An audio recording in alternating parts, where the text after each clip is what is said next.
이 도올 김용옥님은 주로 중국 고전을 많이 다루는 철학자고 대학 교수인데요. 중국 고전만 다루시면 좋겠는데 자꾸 성서 비평학적 관점에서, 그러니까 성경을 하나님의 말씀이 아니라 고전의 대상으로 삼고 학문적 비평과 논리를 가지고 성경을 강의하시죠. 얼마 전에는 또 600쪽에 달하는 마가복음을 출간하고 이 마가복음 강의를 지금 하셨는데요. 저는 처음에 이분 영상을 봤을 때 어디 대학 특강인 줄 알았어요. 그런데 다른 곳도 아닌 교회에서 2달에 걸쳐서 주일 설교를 하시더라고요. 주일 설교로 마가복음 강의를 하시더라고요. 여러분, 이 도울은 예수님이 뒷골목에서 깡패들한테 맞아 죽었고 부활은 허구다 이런 얘기를 방송에서 여러 번 수년 동안 일관되게 주장하는 분이십니다. 근데 이런 분이 매주일 교회에서 설교를 해요. 이분이 한신대 석좌 교수인데, 한신대는 기독교 장로회에서 설립한 기독교 대학이죠. 이분은 정치적 발언도 상당히 많이 하시는데, 역사와 정치를 바라보는 관점은 자기의 가치관에 따라 다를 수 있기 때문에 제가 그분의 정치적 성향에 대해서는 굳이 여기서 언급하지 않겠습니다. 다만 이분이 예수 그리스도의 부활을 부정하는 것에 대해서는 몇 말씀 좀 드려야 할 것 같습니다. 자, 부활을 부정하는 이유는 부활을 인정하게 되면 예수가 하나님이 되어버리기 때문에, 그저 예수는 역사적인 인물일 뿐이다, 이런 것이죠. 여러분, 여기에는 일종의 교만이 들어있지 않을까요? 나는 예수보다 공부도 많이 했고 학위도 많고 더 똑똑한데 내가 예수를 하나님으로 받아들여야 할 그런 이유가 뭐야? 이런 교만 말입니다. 실제로 도울은 이 베드로와 바울이 예수님의 말씀을 잘못 이해하고 가르쳤다, 그렇게 얘기를 해요. 여러분, 사실 성서 비평학이라는 게 도울이 발전시킨 학문이 아니죠. 이 성서 비평학의 시작과 전개에 대해서는 제가 요한계시록 23부에서 강의했기 때문에 그 영상을 좀 참조해 주시기 바랍니다. 여러분, 예수님이 역사적 인물임을 부정하는 사람은 없죠. 이 세계 4대 성인에도 포함되는 그런 인물인데 정말 존재하지도 않은 사람을 거기에 포함시키면 되겠어요? 그럴 수 없죠. 문제는 그분이 역사적인 인물일 뿐인가, 아니면 하나님인가, 그런 문제죠. 만약 예수님이 부활을 하셨다는 것을 부정할 수만 있다면 예수는 그냥 단지 역사적인 한 인간, 인물로 전락하게 되죠. 믿음의 대상이 아니라 존경의 대상 정도로 그냥 그렇게 치부하는 겁니다. 그래서 도울처럼 기독교를 믿는다고 하면서 예수는 믿지 않는 학자들, 또 이런 사람들뿐만 아니라 무신론자들도 부활을 부정하기 위해서 많은 주장들을 하고 있는데, 오늘은 그들의 주장 7가지를 살펴보고 그 주장에 대해 확실한 답변을 하는 시간을 좀 갖도록 하겠습니다. 자, 이 7가지 주장들이 뭔가 간단하게 보면, 첫 번째, 아리마대 요셉이 몰래 예수님의 그 시체를 적당한 무덤으로 옮겼다라는 거고요. 두 번째는 로마 권력의 명령에 의해서 시체가 치워졌다. 세 번째, 유대인의 권력자들이 시체를 치웠다. 네 번째는 제자들이 시체를 훔쳐갔다. 다섯 번째는 예수의 목숨이 완전히 끊어지지 않고 있다가 무덤 속의 그 서늘함 때문에 회복되었다. 여섯 번째는 여인들의 동이 아직 트지 않아 어두워서 무덤을 잘못했겠다. 일곱 번째, 부활에 관한 이야기는 기독교 역사 이후에 덧붙여진 신화에 불과하다. 예. 이런 모으면 그들의 주장들이 바로 이런 것들입니다. 여기 보면 첫 번째부터 5가지는 무덤이 비어 있다. 그 사실 자체에는 동의를 하고 있어요. 자, 그러면 우리가 이제 이것들을 1번부터 차례로 한번 살펴보도록 하십시다. 첫 번째, 아리마대 요셉이 시체를 옮겼다라는 건데요. 그러면서 요셉이 빨리 매장을 하기 위해서 안식일 동안에만 잠시 사용했고, 그러면서 이제 그 이후에 영구적인 어떤 무덤으로 시체를 옮겼다는 것입니다. 자, 어떻습니까? 여러분 좀 그럴듯합니까? 그런데 이 주장을 자세히 보면요, 여러 가지 문제가 발생합니다. 첫 번째로, 그렇다면 시체를 옮기는 그 시간인데요, 이미 일요일 새벽에 여인들이 무덤에 왔을 때 시체가 없어진 후였기 때문에 여인들이 오기 전보다 더 이른 새벽에 치웠거나, 그게 아니라면 토요일 밤에 한밤중에 옮겼을 겁니다. 자, 여러분 지금처럼 가로등이나 뭐 자동차가 있는 것도 아니고요, 한밤중에 부엉이도 막 저쪽에서 울어대고요, 횃불에 의지해서 무덤에 가가지고 시체를 옮기는 일이 여러분 쉽습니까? 그리고 존경받는 이 지도자가 이미 합법적으로 빌라도에게 공식적으로 요청해서 정식으로 무덤에 안치했는데, 그러면 옮기고 싶으면 날이 밝은 뒤에 훨씬 편리하게 잘 할 수 있는 그 일을 왜 이렇게 야밤에 시체를 다시 옮겨야 하는 이유가 있을까요? 아무 이유도 없습니다. 자, 그리고 이제 요셉이 시체를 옮겼다는 이것의 이제 두 번째 또 좀 잘못된 이유가, 여인들이 무덤에 왔을 때 예수님이 입으셨던 그 수의가 벗겨져서 그곳에 가지런히 개어져 있었거든요. 만약에 요셉의 일꾼들이 시체를 옮겼다 치자고요. 그러면 그 일꾼들이 굳이 수의를 다 벗기고 또 접어서 거기다 놓고 그리고 시체를 옮겨야 합니다. 아니, 옮기려면 그냥 그대로 수의 자체로 입은 채로 다른 무덤에 옮기면 되지, 왜 다 벗기고 옮겨요? 무슨 거기서 해부학 실험을 하는 목적도 아니고 수의를 벗기고 갈 아무 이유가 없습니다. 그리고 세 번째요, 아리마대 요셉이 누구인가, 여기에 대한 이제 두 가지 견해가 있는데, 성경적인 입장에서는 예수님을 비밀스럽게 따르던 추종자였는데, 예수께서 살아계실 때는 다른 사람들에게 알리고 싶어 하지 않았던 이제 그분에 대한 그 충성심을 예수님이 돌아가시자 이제는 공개적으로 드러냈고 보여주고자 그렇게 한 사람이었다는 것이 이제 우리가 성경을 통해서 알 수 있는 거고요.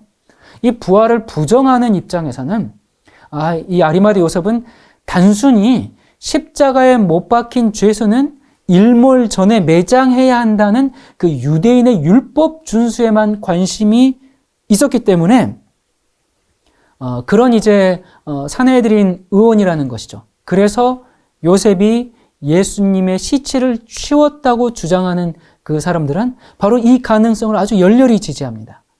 자, 그런데 그게 용납되려면요, 한 가지 극복할 수 없는 난관이 하나 있는데요.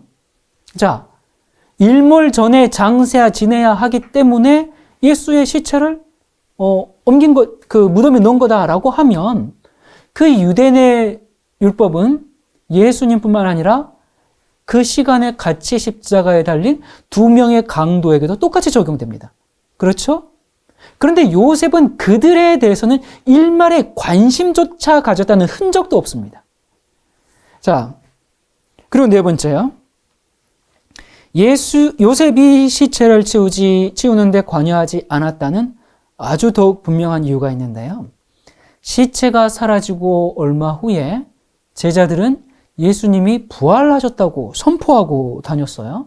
자, 만약 요셉이 시체를 치웠다면 제사장들은 그 사건의 진상을 아주 쉽게 잘 알 수 있었을 것이죠. 왜냐하면 요셉은 그냥 단순히 율법의 요구대로 치운 것이기 때문에 제사장들이 너무 잘 알겠죠. 근데 이제 무덤에 없어졌기 때문에 제자들이 예수님 없어졌으니까 부활한 것이다라고 헛소리라고 하죠. 그들 입장에서는 했을 때 그냥 이 제사장들이 다른 무덤을 찾아가지고 시체를 가져오면 됩니다. 그리고 요셉의 일꾼들도 자기들이 시체를 치웠기 때문에 우리가 치웠는데요? 라고 말하면서 소문을 잠재울 수 있을 것입니다. 그리고 그 무덤을 어디에 옮겼는데요? 라고 할 수 있죠. 그러나 아무도 그렇게 하지 못했습니다. 그리고 다섯 번째, 이것이 가장 결정적인 증거일 수가 있는데요. 예수님의 무덤이 거기가 아니고 옮긴 어떤 다른 무덤인 게 밝혀졌다면 아마 지금까지 수많은 순례자들이 성지 순례를 하면서 발길이 끊이지 않았을 겁니다. 하지만 우리는 당시의 기록 속에서 예수님의 그 유골이 들어있기 때문에 경배나 숭배의 중심이 되었던 무덤이나 묘실이 있었다는 어떠한 흔적도 발견할 수 없습니다. 그러므로 이 요셉이 시체를 옮겼다라는 주장은 성립되지 않습니다. 자, 그리고 이제 두 번째, 로마 권력의 명령에 의해서 시체가 치워졌다라는 것이고, 세 번째는 유대인의 권력자들이 시체를 치웠다라는 것인데요. 자, 이 두 번째하고 세 번째 주장은 같이 취급해도 될 것 같습니다. 그러면 갑자기 이런 도전을 받으면 뭐라고 답해야 할지 멍해지게 되죠. 그런데 조금만 생각하면 금방 답이 나옵니다. 여러분, 제사장들이 빌라도에게 군인을 요구했잖아요. 근데 그게 시체를 다른 곳으로 치우기 위한 것이었습니까? 아니면 치워지는 것을 방지하기 위한 것이었습니까? 제자들이 시체를 훔쳐가지 못하게 하기 위함이었죠. 만약에 제자들이 만약에 이제 로마가 치웠든지 아니면 유대 관원들이 치웠든지 간에 비어 있으니까 제자들이 예수님이 부활한 거야, 없어진 건 부활한 거야, 그런 소문이 퍼질 때 언제든지 무슨 소리 하면서 시체를 제시해서 부활의 그 논증을 완전히 파괴할 수 있었습니다. 근데 그들이 한 것이라고는 제자들이 훔쳐갔다는 말밖에는 할 수 없었죠. 따라서 그들이 시체를 치우지 않은 것은 너무나 분명합니다. 자, 네 번째요. 그 관원들의 주장대로 제자들이 시체를 훔쳐갔다라는 겁니다. 정말로 제자들이 훔쳐갔을까요? 여러분, 사실 이것은 발생 가능성이 제일 희박한 일입니다. 알다시피 제자들은 자기들도 잡혀갈까 봐 무서워서 전부 뿔뿔이 흩어져 숨고 말았어요. 이 제자들이 모여가지고 계획성 있게 뭔가를 공모할 용기가 전혀 없었고요. 이런 멋진 계획을 고안할 여유도 전혀 없었습니다. 이들이 두려워 떨고 있을 때 예수님이 나중에 나타나시잖아요. 문 잠그고 숨어 있는데, 만약에 이들이 정말 이 시체를 훔쳤다고 했을 때, 그걸 계획하고 공모해서 만약에 그랬다면 이때 이후의 기독교 역사는 지금과는 아주 판이하게 달랐을 겁니다. 이 사실을 아는 사람들 중에 누군가가 조만간에 그 사실을 발설하고야 말았을 겁니다. 더욱이 일생을 통해서 박해와 개인적인 고통을 감수해야 했던 그 초대교회의 높은 도덕적 수준을 볼 때 그들이 만들어낸 그 거짓말을 위해서 그들이 목숨까지 내놓는 도덕의 기초가 되었다. 이거는 사실 불가능한 일이죠. 그리고 앞서 언급했듯이 제사장들은 예수님의 무덤에 대해서 무관심할 수가 없었습니다. 그가 죽었다가 부활할 것이다 라는 얘기를 이미 죽기 전부터 들었기 때문에 무덤을 무방비 상태로 두는 것은 자기들이 걱정했던 일들이 벌어질 수도 있을 것이다 라고 생각했기 때문에, 그래서 제자들이 시체를 훔쳐갈 수도 있을 것이다 라고 생각했기 때문에 파수꾼을 배치해 놓지 않았습니까? 그렇기 때문에 제자들이 시체를 훔쳐갔다는 주장은 제일 가능성이 희박한 것이죠. 자, 그리고 이제 다섯 번째, 예수님은 십자가에서 완전히 죽은 것이 아니다라는 주장입니다. 참 이런 거 보면은요, 안 믿으려고 정말 애씁니다. 여러분, 이런 주장을 붙들고 안 믿으려고 버티는 사람들은 정말 딱합니다. 이 무덤이 비어 있었다는 사실은 너무나 강력하기 때문에 이 독일의 합리주의자인 이 벤투리니는 그리스도가 십자가에서 완전히 죽은 것이 아니라 단지 그냥 기절했다가 그 이제 무덤의 그 서늘한 그 냉기 때문에 다시 회복돼 가지고 이제 제자들에게 나타났을 것이다. 그런 이제 이론을 제시했습니다.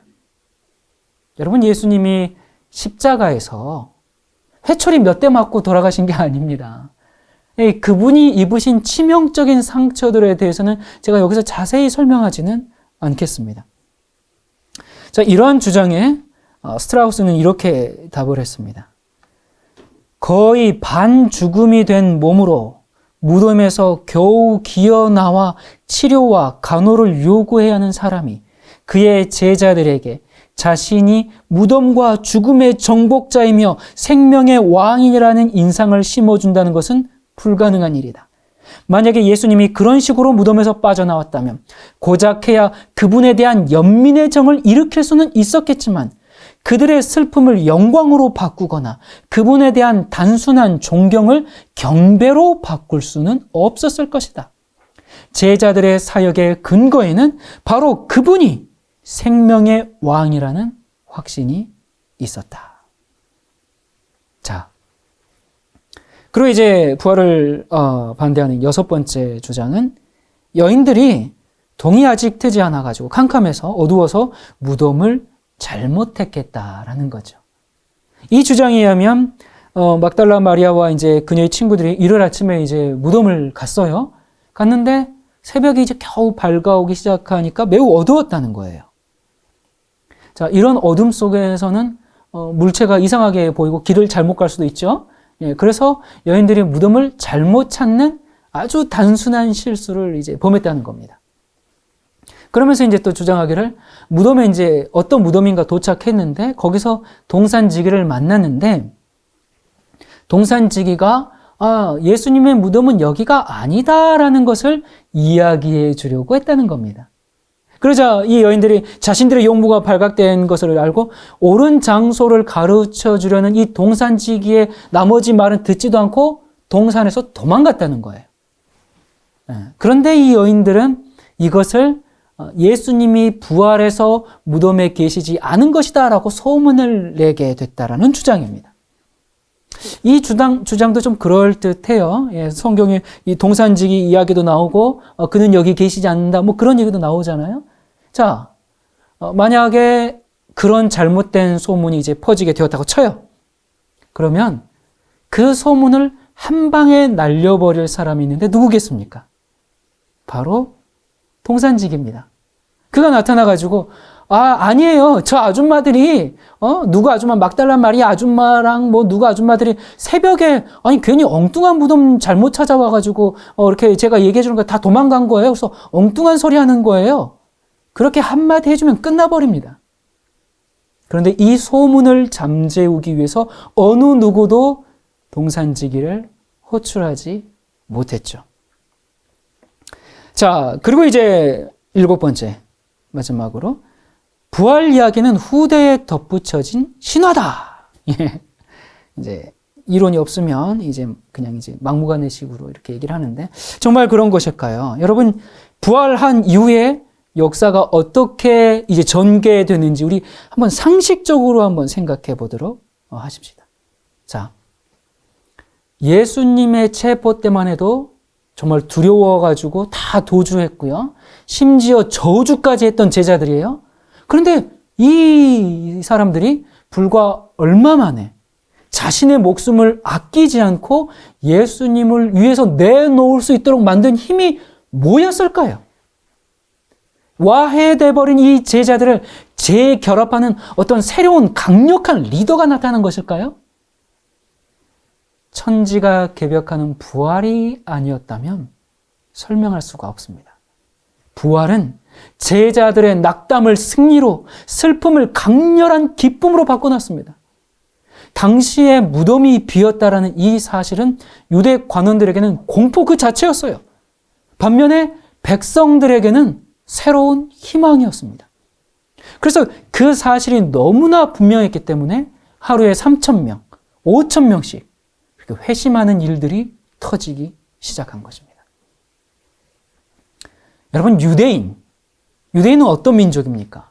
매우 논리적인 민족입니다. 그래서 감정에 호소한 것이 아니라 지성에 호소하는 형태를 취할 수밖에 없었고요. 사실관계가 아주 분명해야 했습니다. 이 초대 이제 이 기독교 지도자들이 어떻게 그들에게 호소합니까? 변함없이 청중들의 지성과 판단력에 호소했습니다. 그걸 알기 위해서는 우리가 성경을 보면 스데반과 베드로의 이 설교들을 보면 우리가 금방 알 수 있어요. 사도행전에 기록된 그의 다른 몇 편의 설교만 읽어봐도 아주 충분합니다.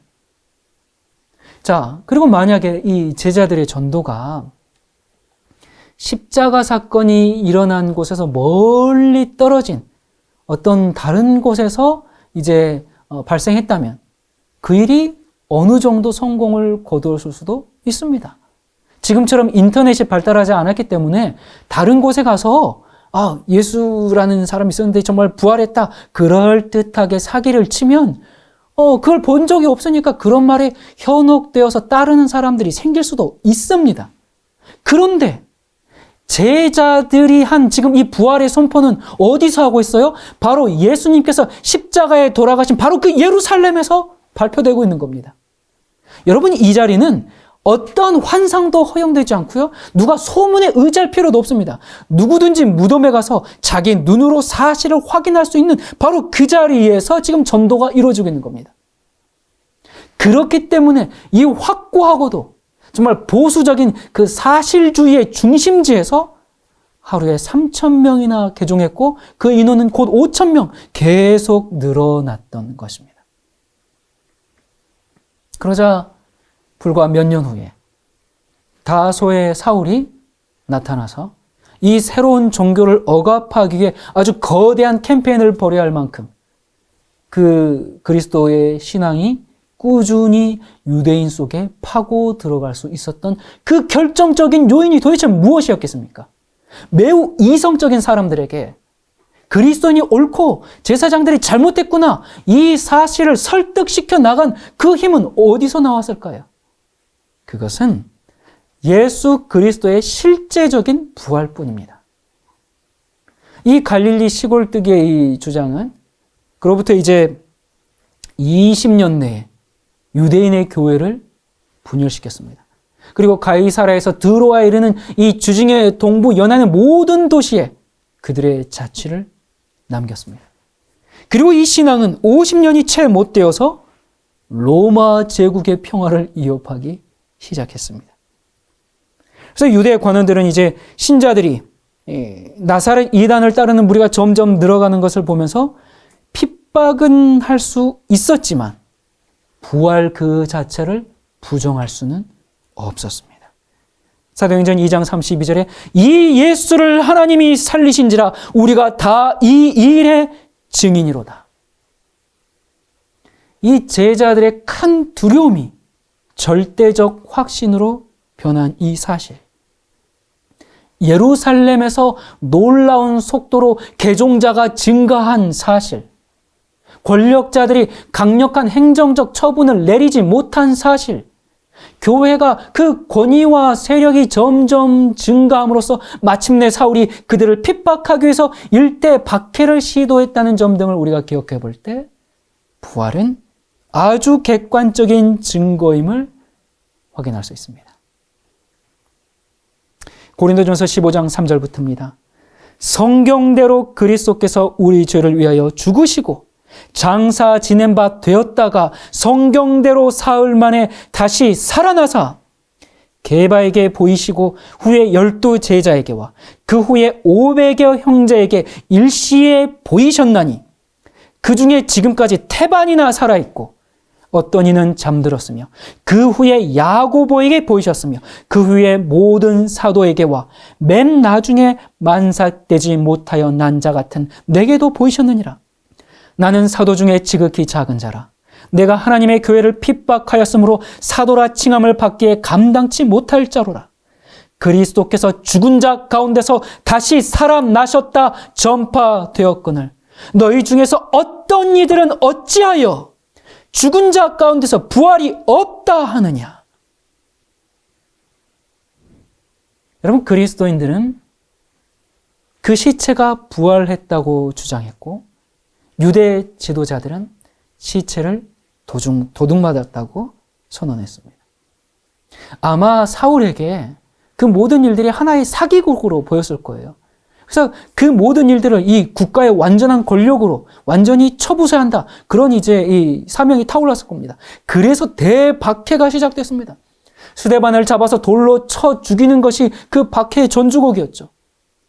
그런데 스데반이 죽으면서 보여줬던 그 지상에서는 볼 수 없었던 그 평안함, 그걸 보면서 사울의 마음속에 깊은 인상을 남겨주었습니다. 하지만 그것이 사울의 분노를 경감시킬 수는 없었어요. 도리어 그 맹렬함을 더 부채질했죠.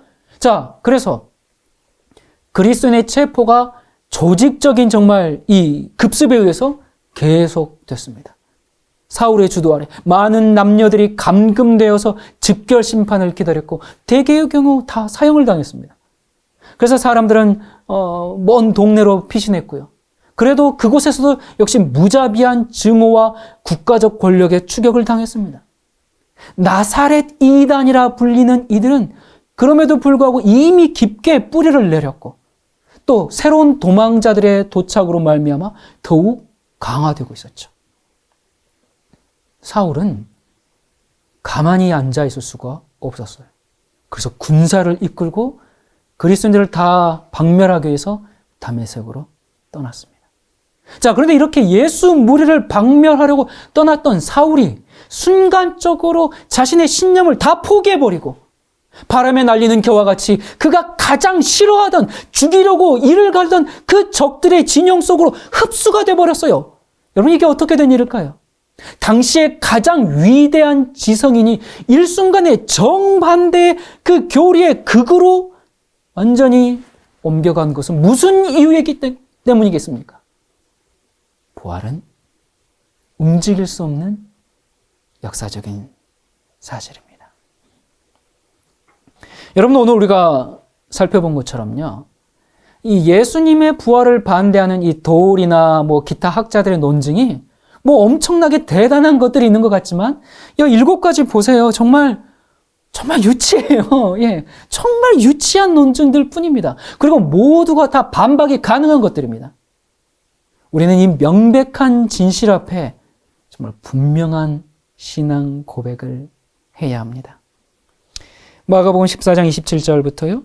예수께서 제자들에게 이르시되 너희가 다 나를 버리리라.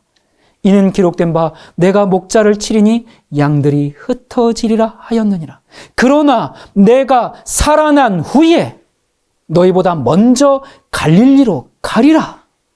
요한복음 11장 25절에 예수께서 가라사대 나는 부활이요 생명이니 나를 믿는 자는 죽어도 살겠고 무릇 살아서 나를 믿는 자는 영원히 죽지 아니하리니 이것을 내가 믿느냐? 아멘. 여러분, 부활은 역사입니다. 감사합니다.